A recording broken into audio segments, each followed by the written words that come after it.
Hey, welcome again by DYKO Reviews. Guess what we've got here? It's a Club Nintendo issue from 1992.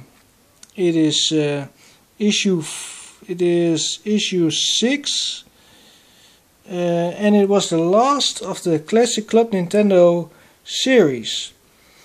Some bit of history. Club Nintendo was the European equivalent of Nintendo Power. It was basically a free magazine.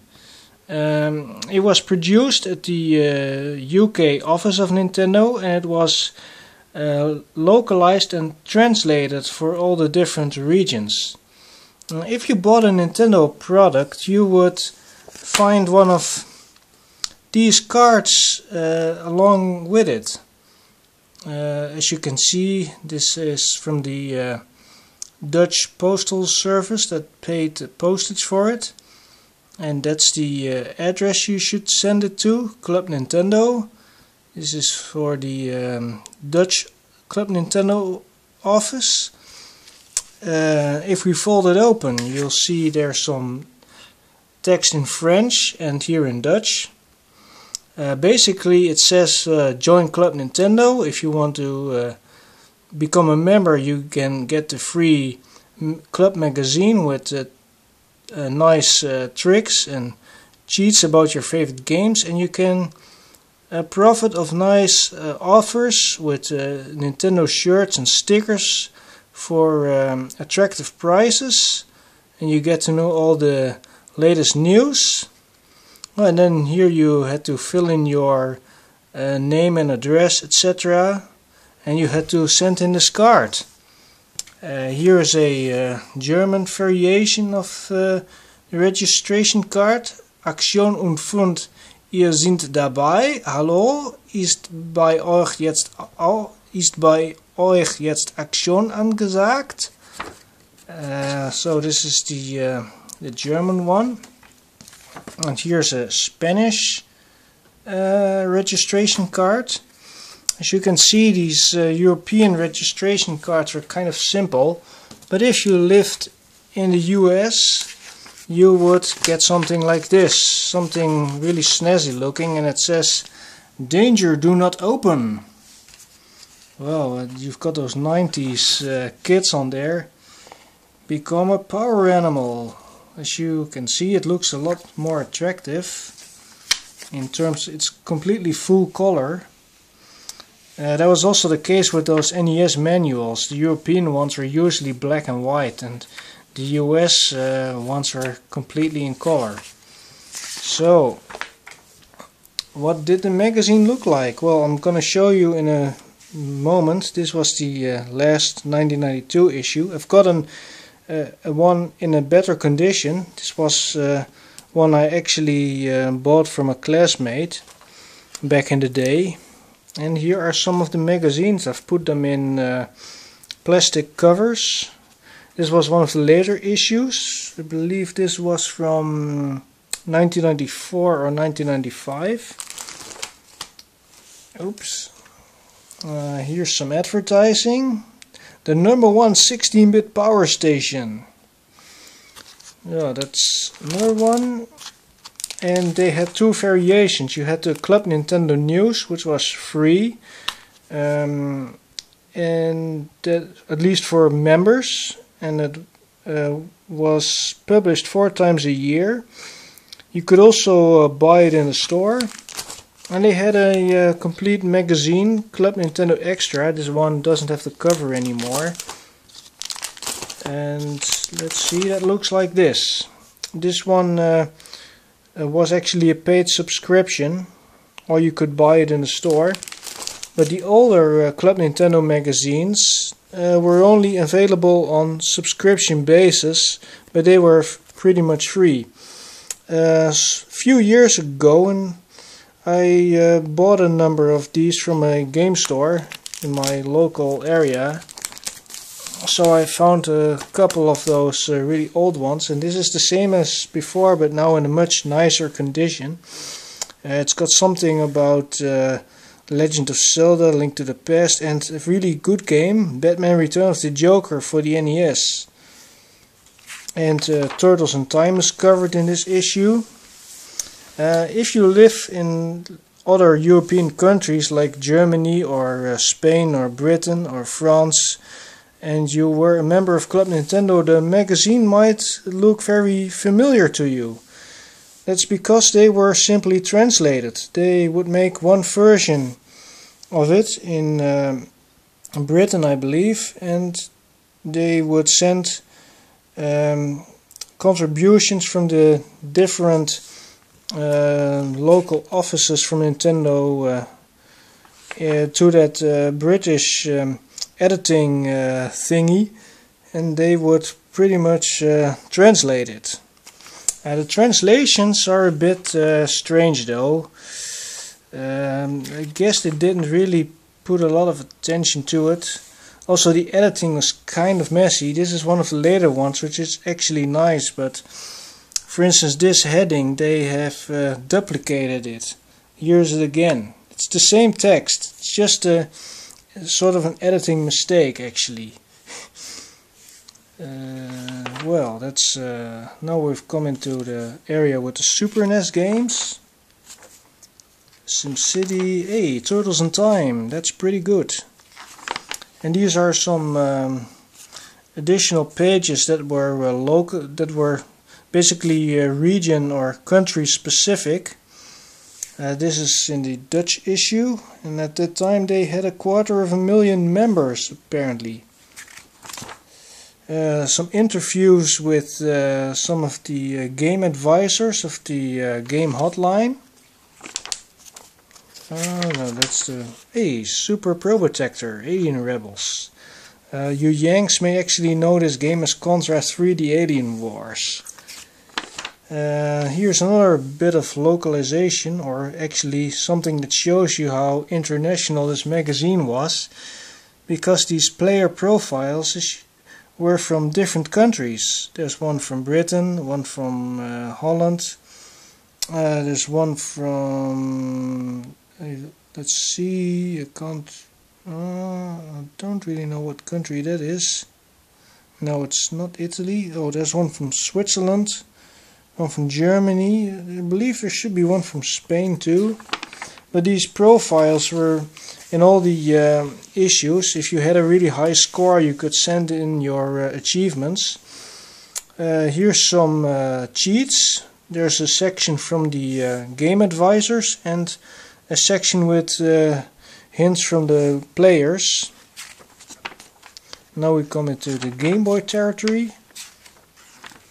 And here is a list with high scores and a chart. And some letters you could send in.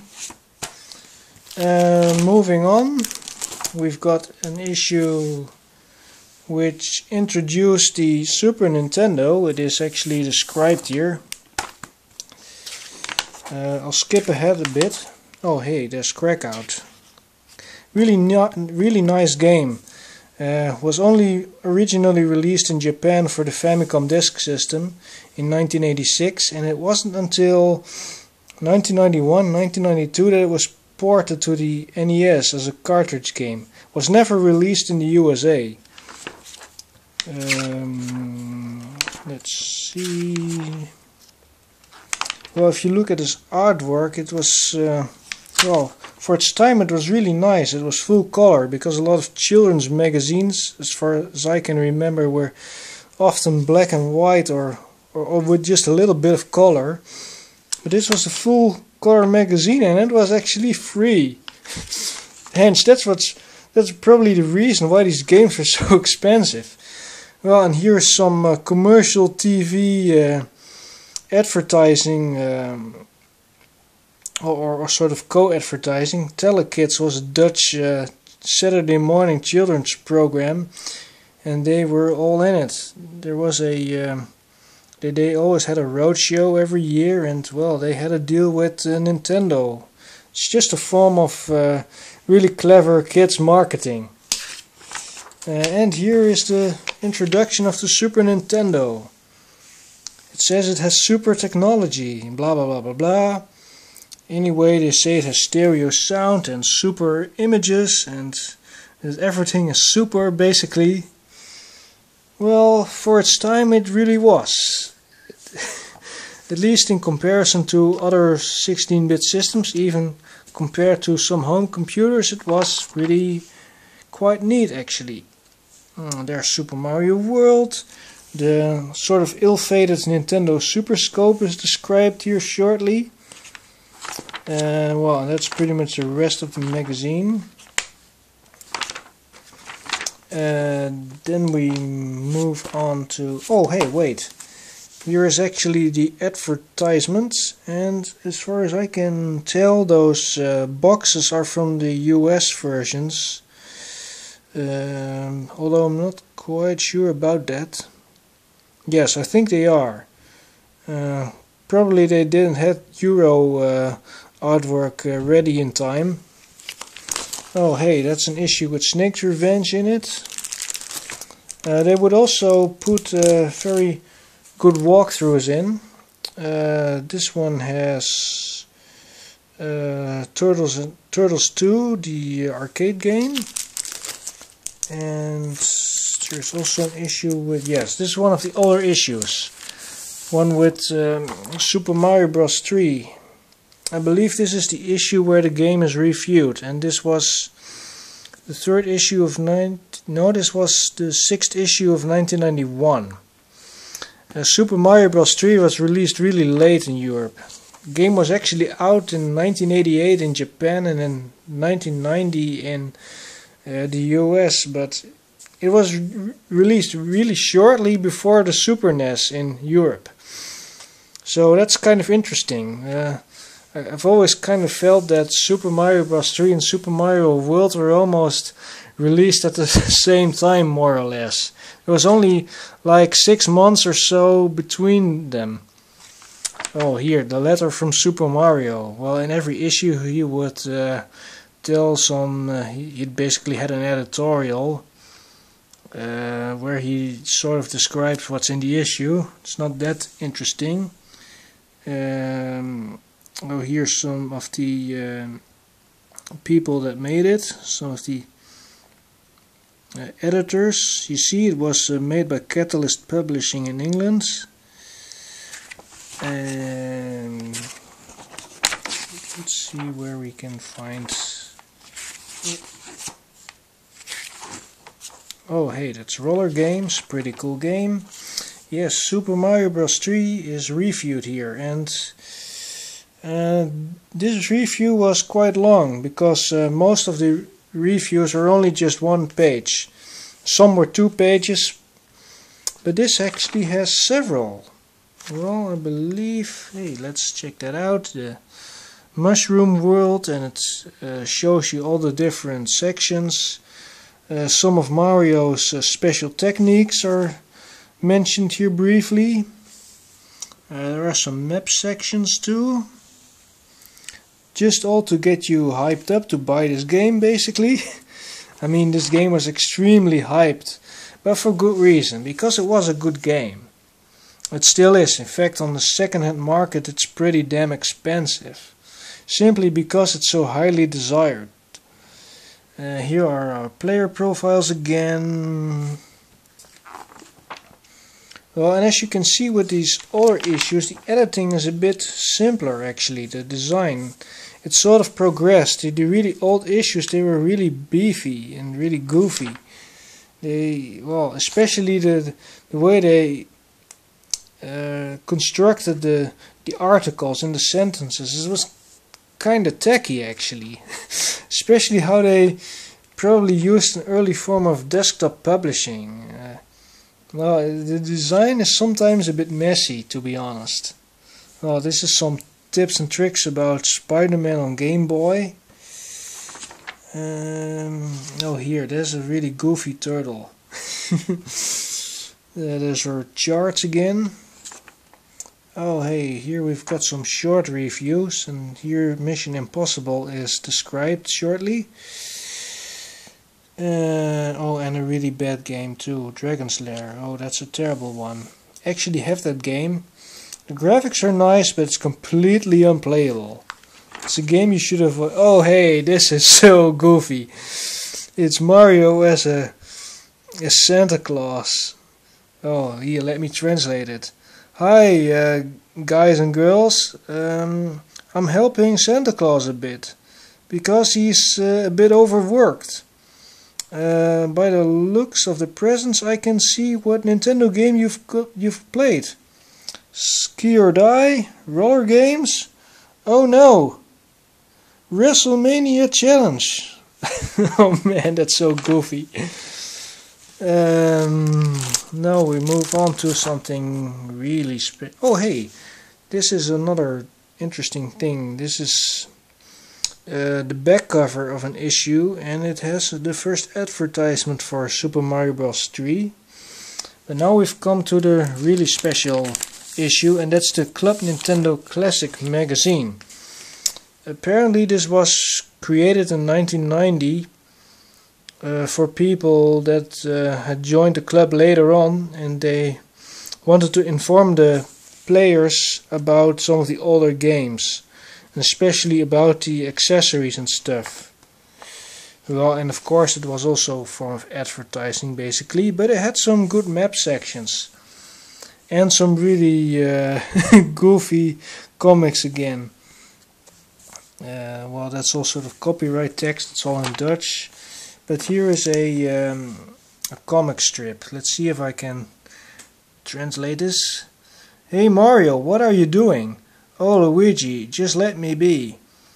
Because I'm becoming the largest Tetris champion. Oh, I can't really read that. Oh yes, there it is. It's going nice. Hey Mario, your battery is almost empty. Well, Mario completely freaks out.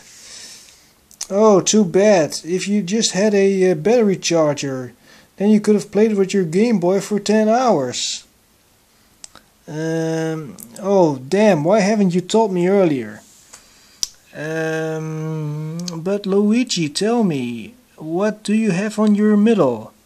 Oh, that bloody fanny pack. That's a fanny pack for my Game Boy. Well, and here is that funny fanny pack thing in which you could carry your Game Boy. Back in the day, in the early 90s, fanny packs were very fashionable. Nowadays you can't really imagine walking with one of those. Luigi, you are my sweetest brother, aren't you? Yes, why? What if you lent me that battery charger and that fanny pack? Well, you can screw it, they're mine. Well, they're basically in a fight now. Princess Peach is coming. Mario, Luigi, stop arguing. Otherwise you won't get any cake I made. But sweet princess, we're only playing a game. Are you seeing? Isn't it, Luigi? Oh yes, brother Mario, why aren't you turning on your Game Boy? Then I can beat you at Tetris. Oh, you see, first they're completely beating each other up, and then they're all playing Happy Family. Well, it was just a way to basically advertise all the accessories you could get. And now we're seeing some of the more detailed game descriptions. This is Super Mario Land. And they're telling all sorts of tricks. You see, it's got all sorts of extensive map sections and creatures from all the different worlds. Well, that's Tetris. Some other games. And there's another comic strip. This one is about the NES and its accessories. Hey Mario, I've got Princess Toadstool. I kidnapped her. Give me your Nintendo and I'll let you go. Help Mario. Oh no, the princess has been kidnapped by aliens. Alright. Let me focus it. A shot from my zapper. There's a bit of advertising. It's a very precise video gun or light gun. And this is the basic system that makes your Nintendo game so challenging. Oh man, that was an incredible light ray. Oh yeah, that bloody hurt. Let's get out of here. Oh, you ugly space creature. If you have hurt the princess, I'll get you. Help, Mario. There's Luigi. Come, let's get him. Let's chase him with our rockets. Welcome, Mario and Luigi. Oh, blast, there's so many. We better engage our turbo. Oh boy, I can't handle it anymore. Guys, thank you. How did you do that? With our special joysticks, the NES Max and the NES Advantage. And now they basically advertise you how great the NES Max and the NES Advantage are with your thumb.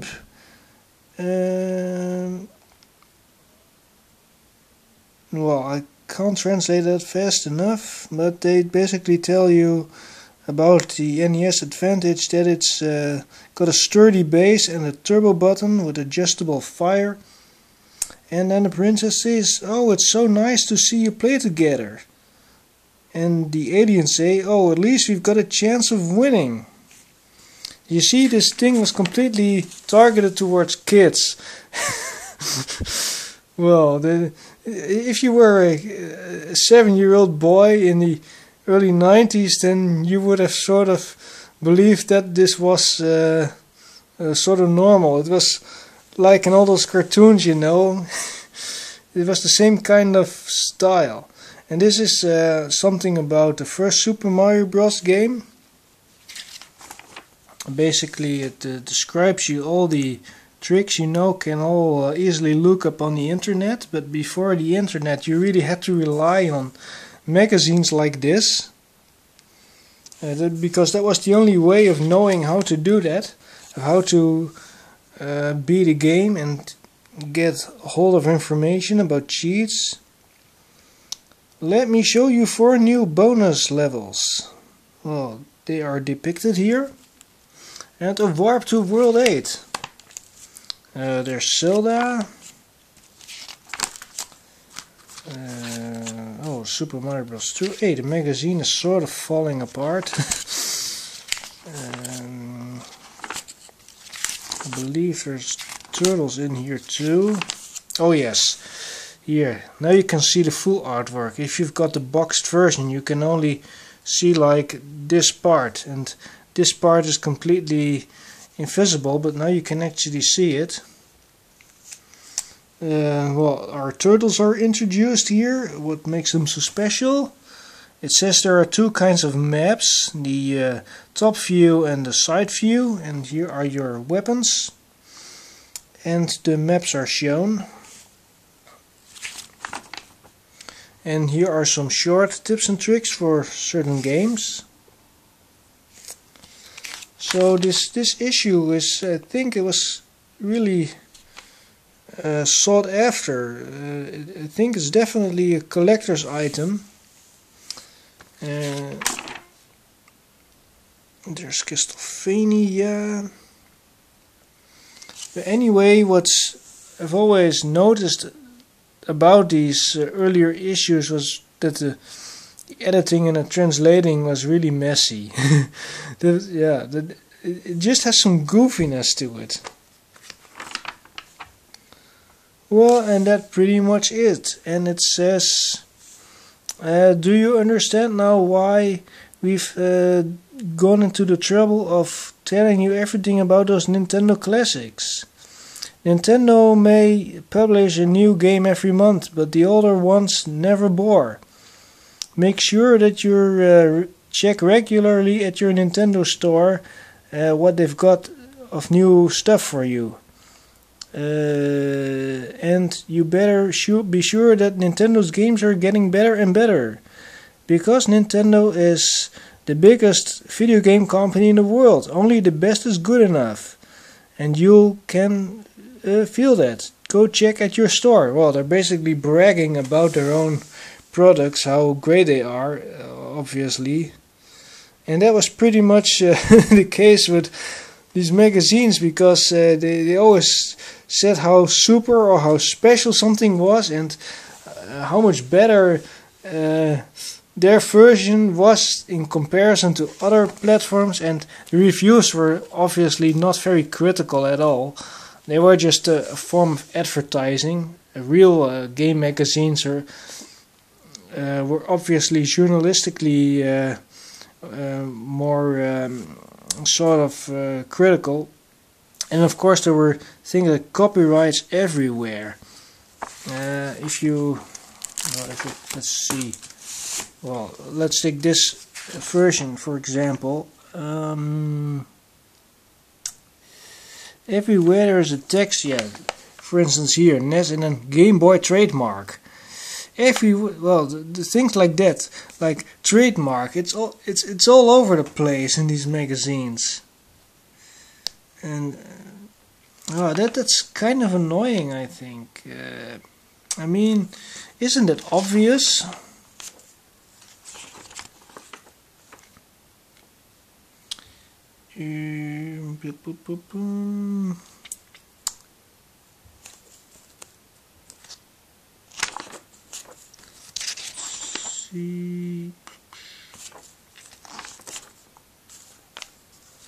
Yeah, that is something that I noticed immediately. Those trademarks are all over the place. Even in the middle here. Here's it again. Natuurlijk hebben ze hun prijs een schitterende Gameboy spelcassette, trademark, allang thuisgestuurd gekregen. Or basically they say that they got their Game Boy cartridge because this was a sort of photo competition. And here, another Game Boy trademark. Oh man, that's annoying. And it is really all over the place. These things.